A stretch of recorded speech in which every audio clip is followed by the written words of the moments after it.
What's going on, my good people? Mike Hidalgo here. Thank you for joining us on another FCP Euro DIY.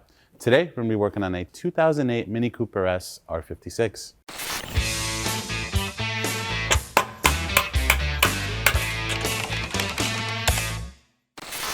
Today on the S behind me, we're going to be covering how to replace your front crank seal. This is a pretty common leak point for N14s as well as N12s. So those of you with a base model R56, this DIY will apply to you as well. We're going to be doing this job without a seal driver or anything fancy as far as that goes. So this should be pretty attainable for you good people at home. Typically, these are going to start failing anywhere after 60,000 miles. But we've seen them last as much as 120,000 miles. The car behind us has 160,000 miles, and it is completely drenched in oil. On top of that, the oil pan is also leaking a little bit. So we're going to do that in another DIY, but we're going to show you how to clean everything up and get this front crank seal started. So in order to do that, let's take a look at some of the tools we're going to need for this DIY. For this job, my good people, we're going to be using a 17mm socket. We have a 10mm socket. I also have one on a swivel. An E10, that's going to be our specialty socket of the day. We have a small flathead and pick tool, which we're going to use to work the seal out. We have two torque wrenches, both a 3/8 drive and a 1/2" drive. I'd also recommend a ratchet, 3/8 drive and or 1/2" drive, depending on what tools you're going to be working with today. There is a couple different ways to approach this job, counter hold, all that kind of stuff. We have a small hammer, which we're going to be using with a small brass punch. That's going to be our seal installer for today. There are seal drivers out there that you can get. Some have different adapters that will make it easier to drive in the seal, but most of us good people at home don't have something like that. So a small punch is going to be the way. This is a small brass punch that has a thin head, which fits almost perfectly to the width of the seal. So the closer to that you can get, the better. Moving on to the second set of specialty tools, it's going to be the belt tensioner tool. This is CTA 1016. This kit comes with two different size wrenches, if you will, as there are two different size tensioners on these vehicles. Ours has the larger size tensioner, so we're going to be using the larger one, and this makes it really easy to get the tensioner from below the car. You can also get to the tensioner from above the car. You can remove the top of the radiator support. It's usually a couple 13mm bolts, some Torx for the hood latches if you decide to go that far, and a couple 10s for the headlights. You can lift it up out of the way and get to it that way as well.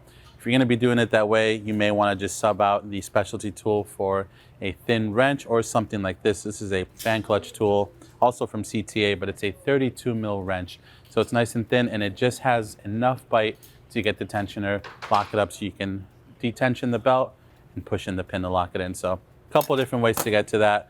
Some of you really good people out there might want to get crazy with some big channel locks or vice grips, whatever it takes to get that tensioner loose.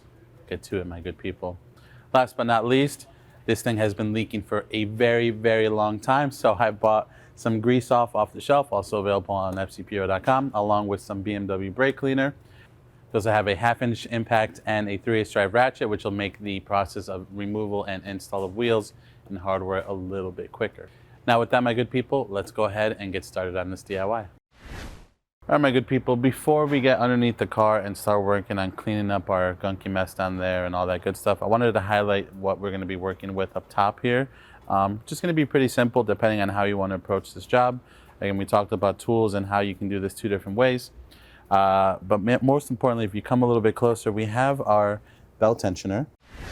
All right, up top here, you can see the top of the belt tensioner, and you'll see the spring-loaded pin. When we detension the tensioner, or remove the tension from the tensioner and loosen up our belt, you can press in that pin to lock the tensioner in place, and that will allow it so that you can remove and install the belt as you need to. For this case, we may have a second set of hands come up top and just push that pin in while I slacken up the tensioner, but we just wanted to show you that real quick before we get started. The alternative to doing it from the bottom with that tool would be to remove the top portion here of this radiator core support, which is held in by a couple 10mm for the headlights. Typically you have a couple T30s for your hood latches here, which those can stay. You're not really trying to remove this whole thing. You really just want to separate it from the strut towers, which is a couple 13mm bolts, and then you can kind of swing everything forward and use a 32mm wrench. We have that thin one that we showed you at the beginning that we actually use for BMW fan clutch removal, and you can tension or detension the tensioner from up top here. So it's a little bit more work, it's a little bit more involved versus going from the bottom with the proper tool, but it is an option for those of you that don't want to spend the money on the tool, maybe doing this job once. you can just loosen up everything up top here, slide out of your way a little bit, and get to that tensioner. But with that, my good people, we're gonna lift this old girl up. We're gonna get the passenger wheel off and wheel well and go from there. All right, my good people, to get started, we're gonna work on removing the passenger wheel. 4 17mm lug bolts. If you don't have an impact to zap them off, break the lug bolts free with the car on the ground using your breaker bar, then raise it up and remove them the rest of the way.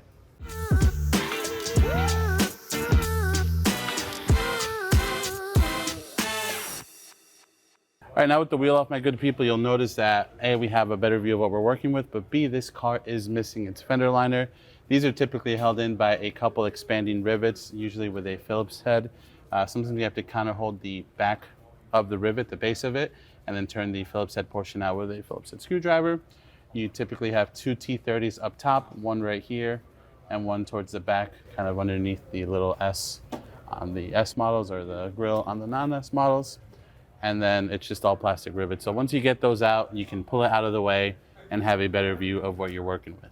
Now, at this point, we have our work area cleaned up. We have a better view of what we got going on, which is good.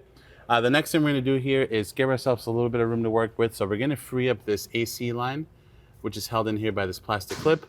Now, the AC line itself isn't gonna move too much, but what is gonna be in our way is the little bracket that holds it in place. That is held in by one 10mm bolt directly underneath the crank pulley. So we're gonna go ahead and get that out next. All right, we have a 10 on an extension. We're just gonna come in and zap that baby out.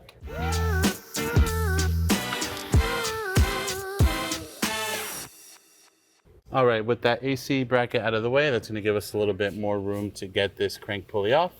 Before we work on removing the E-Torx, there's there's one thing we should mention. One is if you're not using an impact to remove the hardware, I recommend you keep the belt on and try cracking the bolts free first that way. Secondly, you may need to use a long screwdriver and just kind of jam it through one of the pulley holes and use that as a counter hold to get those off if you're using a small ratchet or breaker bar. For us today, we're gonna zap them out so they come out nice and easy. But before we do that, we're gonna go ahead and use our tensioner tool to detension the belt. And then I'm gonna have Mike hop up top and just push that pin in that we showed you earlier so that we can go ahead and not really take the belt off. This belt's in good shape, but we're just gonna go ahead and let it hang out and we'll remove it from the balancer so we can get that off. So now we're gonna take the tensioner tool, get it in place. Okay, so now we're gonna go ahead and grab the head of the tensioner. I'm swinging the tool to the front of the car as much as I can, so I have some leverage to swing it back. And now with it in place, we're gonna go ahead and push in the pin to lock it.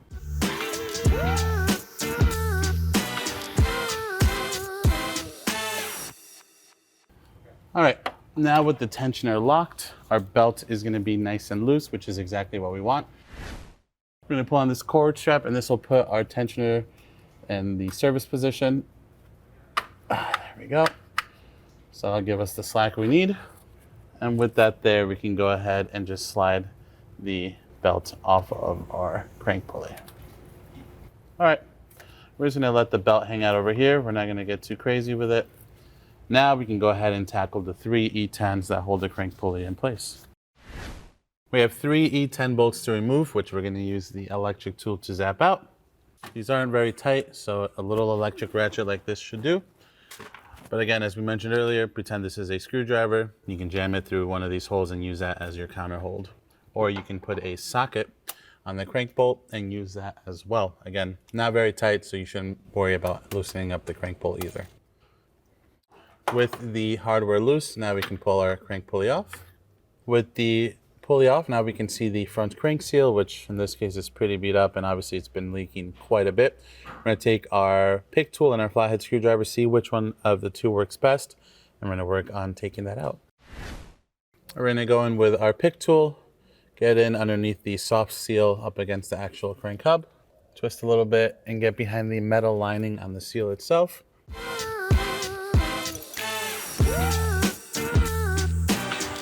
We're gonna go over to the flathead screwdriver, see if we can work that out a little bit with that instead. But it's just gonna be a combination of the two to get this out.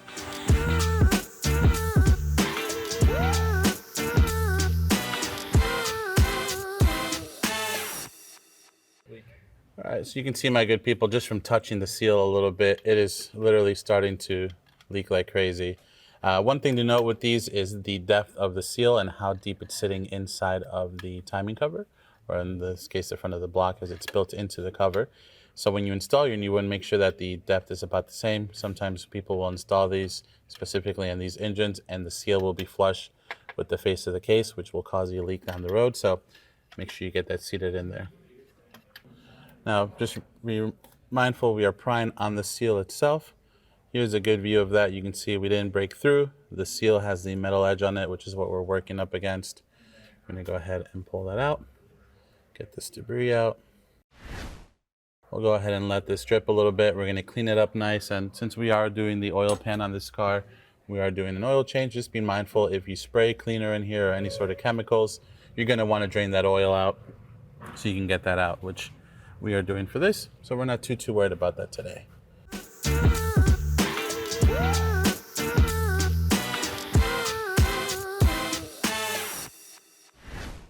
All right, now we're gonna feed our new seal in, my good people, using the plastic guide that comes with the seal. That's gonna kind of go over the face of the crank here.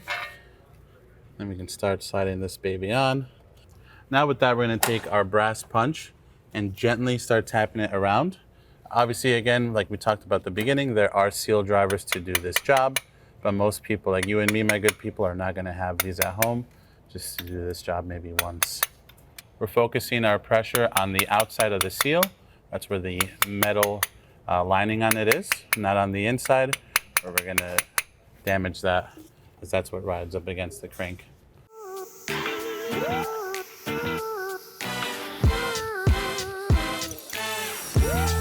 All right, so at this point, we are at the point where it's flush with the timing cover. So we want to recess it in a little bit more, just so that it matches what it looked like before we pulled it out. So we're just gonna keep working around, and then we'll pick it back up in just a moment.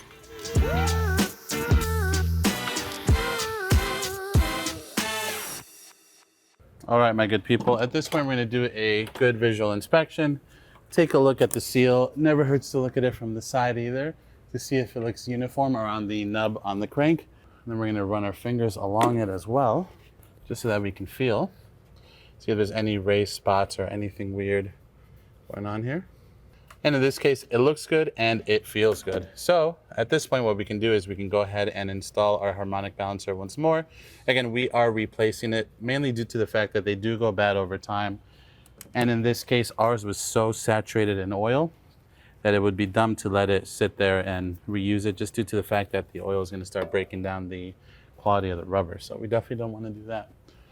So with that, we're going to grab our new Corteco balancer, as well as the new E10 hardware, which is included in the kit. I'm going to get this baby lined up. Now, in this case, the tensioner for the water pump has fully seated, so it's going to fight us a little bit. So we need to put that back in service mode. I'm taking a little straw from the brake cleaner we used earlier, just to lock it so it stays out of our way. There's a little cutout on that pull tab to lock it for this very job. We're going to get these E10 started by hand first.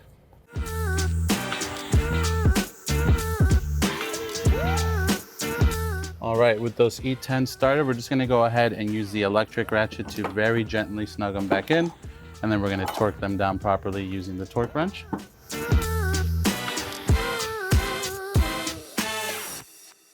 Now at this point, we're gonna just attempt to try to torque it without the belt on, but more than likely we're gonna wanna fit our belt and tension everything back up to be able to torque down those E10s. We're gonna set our torque wrench to 28 Newton meters.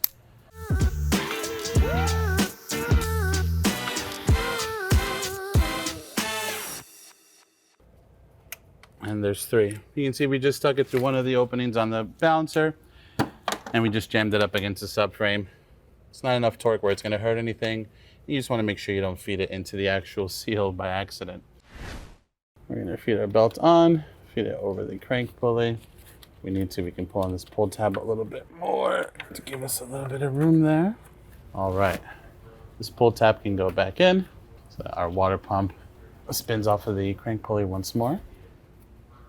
Now we're gonna grab our tensioner tool, get that fed in, and then Mike's gonna run back up top and just pull the pin. Make sure when you detension everything that the belt is sitting properly in the grooves of the alternator, your AC compressor, as well as your new or reused crank pulley. In this case, I have to go over a tooth. Okay, there we go. All right, now our belt is nice and tight. We're ready to rock and roll. Let's get that AC bracket back on. Now we're gonna go ahead and feed our AC bracket back on. I'm gonna pop this baby over the line, get that lined up into place. And then using our extension and our 10 mil socket, we'll get that started. And we're just gonna snug it up gently. No more than 8 Newton meters, my good people, for those of you that want to torque that down. But for us today, we're just gonna snug it nice and gently.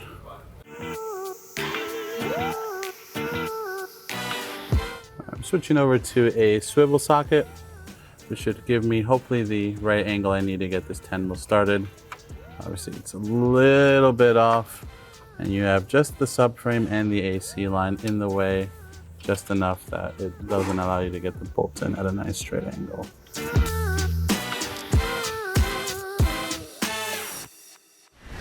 Now we're gonna throw our wheel back on.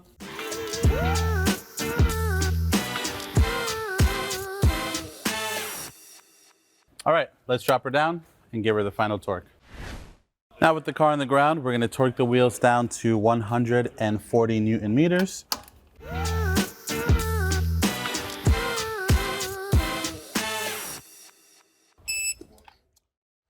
And with that, my good people, that is gonna conclude this DIY for today. Overall, a pretty straightforward job on the R56. Again, similar process for the N12 and N14 engine. I highly recommend that tensioner tool, but if not, a 31 or 32 mil wrench. Let me know in the comments. I've used the 32, let me know if the 31 fits. We'll also do the trick. Removing the shrouding on top is also a different option. So again, if you like this video, please be sure to give it a thumbs up. If you have any questions or comments on what we did today, leave those in the comment section below. And if you like this DIY and you want to see more like them, especially on this car, please consider subscribing. We make new ones all the time. As always, thank you so much for watching. We'll catch you in the next one.